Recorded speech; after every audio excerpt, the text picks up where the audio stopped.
Você provavelmente já viu esse quadro aqui, certo? Pintado por Pedro Américo em 1888 para retratar a independência do Brasil por Dom Pedro I. Será mesmo que a nossa independência se trata da vontade de Dom Pedro I, que lá no dia 7 de setembro, no meio do riacho do Ipiranga, levantou a sua espada e disse independência ou morte? Ou na verdade a independência ela tem a ver com um processo mais longo e não a um dia somente? É isso que a gente vai ver nesse vídeo aqui. Eu sou o professor Bruno Segato, de História do SESC para Enem. Acompanhe até o final para aprender um pouco mais sobre a nossa independência e não esquece de curtir a nossa página e de acompanhar as nossas publicações.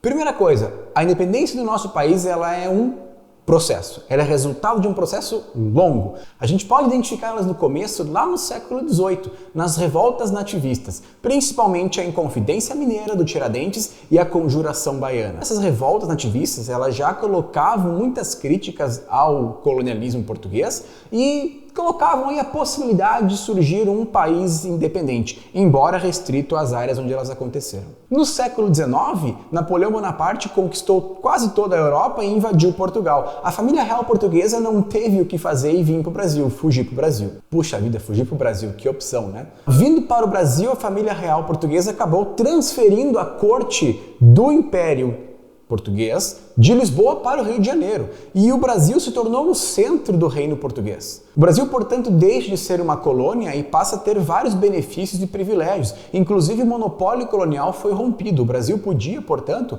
comercializar com vários países do mundo a partir daquele momento. O problema começa lá por 1820, quando os portugueses fazem a Revolução do Porto, revoltados por não serem mais o centro do império, por verem o imperador Dom João VI lá no outro lado do oceano no Brasil, e por verem o Brasil recebendo vários privilégios de Portugal lá ocupado. Essa Revolução do Porto exigiu a volta de Dom João VI para Portugal, o que ele de fato faz em 1821, mas também começou a exigir que o Brasil retornasse à sua condição de colônia. Pensa comigo, os brasileiros já estavam sendo bastante beneficiados pela presença da corte aqui, por ser a capital do império. Vocês acham que os brasileiros iam aceitar voltar a ser colônia?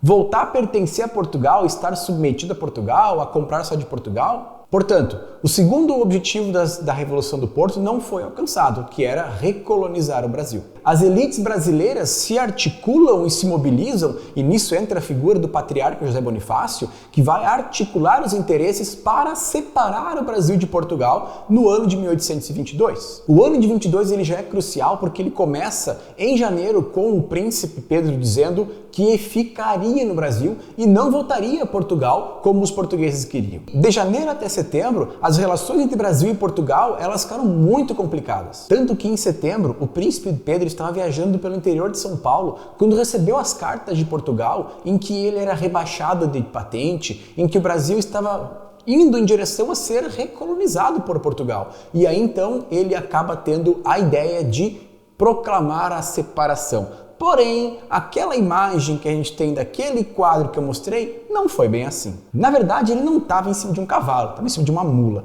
Não estava com um uniforme de gala, ele estava com um uniforme de viajante. E além do mais, ele estava com uma terrível indigestão. Se é que tu me entende o que estava acontecendo com ele. Portanto, a independência ela não é fruto de um dia, ela é fruto de um processo longo. Ela é também fruto da ação de muitos grupos que pressionaram pela abolição. Assim como esta pintura, na verdade, ela é uma representação. O Pedro Américo nem nascido era, ele fez isso pensando, tendo como inspiração um outro quadro, que é a Batalha de Friedland, que retrata uma das batalhas napoleônicas. Portanto, a nossa independência ela é fruto de um processo, mas a gente pode questionar isso. Quão independente é um país quando o que governa é um próprio português? E além do mais, o Brasil teve que pagar uma dívida, uma indenização a Portugal de 2 milhões de libras esterlinas, ou seja, o Brasil já nasceu endividado. Independente mesmo? Só no grito.